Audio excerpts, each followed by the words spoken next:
The Mighty Miss Malone, Chapter 2, The Pie Thief. Jimmy said, "So what's for dessert, Ma?" We had just finished supper and Chiefs and Children's Chow Chat, something Father had made up, where we told each other what our day had been like. Mother's eyes locked on Jimmy's. She saw he was serious. "Well, Master Malone, this evening the chef has prepared for your dessert a lovely stack of dishes, which Deza will wash and you will dry." Jimmy said, "How about tonight we just let those dishes drip themselves dry?" Mother said, "How about tonight, just like every other night, we let 'em be dried by a little drip?" Jimmy was still smiling. Most times, if any of us forgot and called him anything that had the word little in it, he'd get pouty and would quit talking. "Can I be excused for a second?" Mother nodded and Jimmy went into the living room. Father said, "Dessert? Where did that come from?" From the porch, Jimmy yelled, "Hey!" He walked back through the dining room and into the kitchen holding something behind his back. A second later, he came back smiling like a Cheshire cat, still with his hands behind his back. He said, "Ma, I'm going to give you one more chance. What would have to happen for me to take a month or two off from drying the dishes?" Mother said, "What's all this about, Jimmy? You can get a couple of months off doing the dishes if lightning strikes either one of us." Jimmy put his hand to his ear. "Wait, was that the roll of thunder I just heard? Ta-da!" He showed us a pie tin holding a half a gorgeous apple pie. It was thicker and bigger than any pie I'd ever seen. The crust was the same light brown goldy color as the wood floor in the kitchen.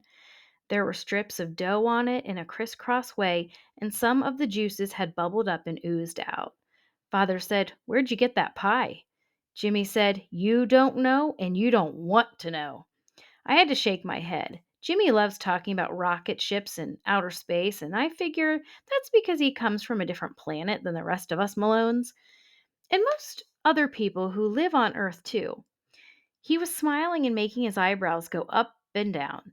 He was hopping from one foot to the other. All he needed was a green hat and some pointy shoes with big silver buckles to look like a little brown leprechaun holding on to a pot of gold. I shook my head. Jimmy had broken our deal. Our deal was that if I was going to do anything that wasn't about school or books or studying, stuff he calls regular living, I'd ask him for his advice. I said I'd do it if he promised when he had made plans that were about anything more than breathing, he'd ask for my advice. I wouldn't have told him that popping up in front of us with this pie for dessert was a terrible idea. Mother is a pretty good baker, and she couldn't even make a pie like this one. And we all knew there was no way the Malones could afford such a pie. It was something you'd think the Carsdales would eat. Mother said, "Where did you get that?" Jimmy looked at Mother and Father. I had to stop him before he lied. "Jimmy, tell the truth. Just tell the truth." I kind of took it off of a later's windowsill, but I paid for it." Father pushed his chair back and stood up. "Okay, let's go." "Go where?" "You're returning this pie. Who ate the rest of it with you?" Jimmy looked to the side, a sure sign that he was going to say wasn't all the way true. "No one, Pa. It was like that when I found it." Father said, "Found? James Malone, you stole that pie." When Mother is upset, her face gives a warning. The skin between her eyebrows folds, and you can tell how much trouble you're in by counting the lines that pop up there. If it looks like a 1, you're okay. If it looks like 11111, watch out. She was at 111. "Hold on, Roscoe. Jimmy, this is extremely important. Did you steal that pie from a white neighborhood?" "No, ma'am. I got it over by the park." She dropped down to 1. "Thank God." Father said, "Let's go." Jimmy got nervous, and that was strange. Living on Earth had made Jimmy very tough, and something like returning a pie shouldn't bother him this much. Then I saw what it was.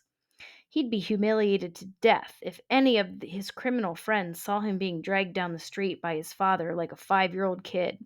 Father's tone changed. "Move it now." Jimmy's eyes went from Father to the front door. He was going to make a break for it. I stood up, took the pie, and said, I'll take him back. We'll return the woman's pie. Jimmy, promise them right now you'll come and won't give me any lip, and will do everything I say. Jimmy's eyes went from me to the door. I stamped my foot. You apologize right now. Tell them you'll work for the woman for as long as she wants until the pie's paid off. Do it. Jimmy waited a heartbeat. I'm sorry. I'll do everything Deeza says. Father wasn't buying it. Too late, let's go. I caught Mother's eye and she said, Hold on, Roscoe. Come into the kitchen for a minute. Father told Jimmy, Don't you move. They left us standing there. I slapped Jimmy's arm. We had a deal. You're supposed to come to me before you do anything like this. Jimmy looked down. Oh, sis, I'm sorry. I feel like I'm the only one not pulling his weight around here. I wasn't looking to steal nothing. All I wanted to do was help. What are you talking about? You help all the time. You don't get in as much trouble as you used to. You always bring something for supper. You sing for us whenever we ask. That helps. But I wanted to do something special. I only wanted you all to be proud of me. By stealing? I wasn't stealing. I left the woman some money. Jimmy, you only make things worse by lying all the. Mother and father came back. Father had the kitchen clock in his hand. How far off does this woman live? Jimmy said, just past the park. Father set the clock on the table. Deza, you've got 45 minutes. We'll be back in time. I got a clean dish rag to cover the pie, and we left. When we walked, Jimmy tried to trick me into getting in a conversation, but I kept strong and scowled. It was a good thing it was just me walking with Jimmy instead of father. Every friend Jimmy ever had was sitting on their porches or walking down Gary's streets. Jimmy started that funny walk he and his friends do. He put his thumb in his right hand of his front belt loop and swung his left arm out in front, then far out behind. He dragged one of his legs and hopped more than walked. Mother thinks this is a scream. She says it's just a nonsense walk some young men use to draw attention to themselves. Rooster strutting, she calls it.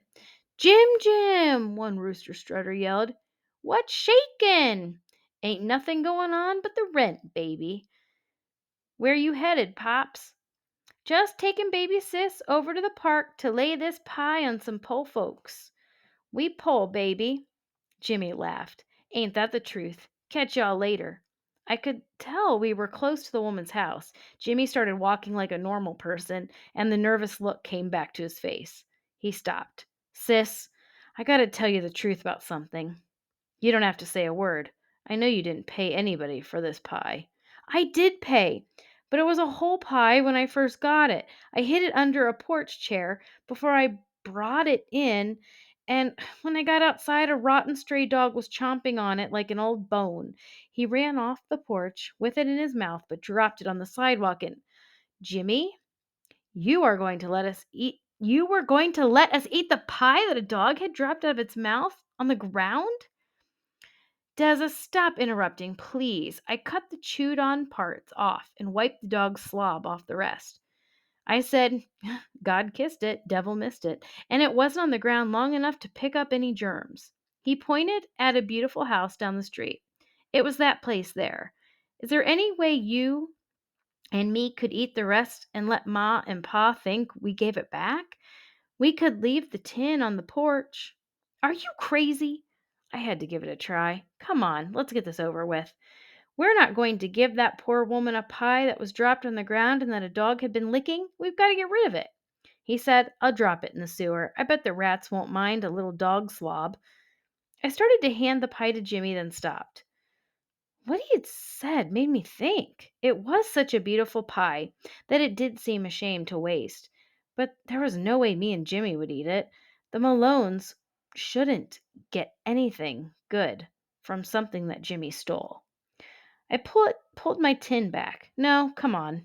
Some poor people do live in the park. They sleep in huts and tents in the woods. We should give human beings first choice to see if they wanted this pie. Except for the big baseball diamond and stands, the park isn't really much of a park. It's just 4 swing sets and 3 or 4 picnic benches next to some woods. As me and Jimmy walked between the trees, we could see these saggy, sad little wood and cardboard huts with a group of women and children sitting in front of each one. I walked over to the hut with the most children. A woman looked up. "Hello, dear." "Hello, ma'am. My name is Diza Malone, and my brother made a mistake and took a pie from someone, and we were going to return it to the woman, but I found out at the last minute that half of the pie had got chewed on by a dog. Jimmy cut all the doggy parts off the pie and wiped the dog's spit from the rest. It's the most beautiful pie I've ever seen, and I thought it would be a shame to throw it away. I was wondering if you and your kids might like to have it instead." I took the dish rag off, and the woman said, "Now, that's a pie. Sweetheart, thank you very much. We'd love to have it." She laughed. "A little dog slob could never ruin a fine pie like this. Besides, do you know how many times we've had to fight dogs off of something we were going to eat?" She dipped her finger in the juices and closed her eyes. My. Whoever baked this knew what she was doing. She pulled a piece of apple out of the pie and reached it to me. She said, "I think if you ate one little bit, it wouldn't hurt. We won't let the thief have any, if that makes you feel better." Jimmy said, "I paid her some money." The woman said, "Boy, hush. It's rude to refuse food if someone offers it. Even if it tastes terrible and makes you want to gag, you still have to tell them how much you appreciate it." "Thank you, ma'am." I put the piece of apple in my mouth. Eating this pie must be what it feels like to read the greatest book ever at the same time you're sitting in a bathtub full of soapy bubbles like a rich white woman in a magazine. The woman called out, "Rosalind, Colleen, come here and bring a sharp knife. This child has gone to heaven and brought us a little piece back for us." She said, "Can y'all stay for supper? The men should be back with some catfish." "Thank you, ma'am, but we have to get this pie tin back." She slid the pie onto a piece of cardboard and looked at Jimmy. "Son, you're so young. You need to learn not to thieve folks' food. Cut it out."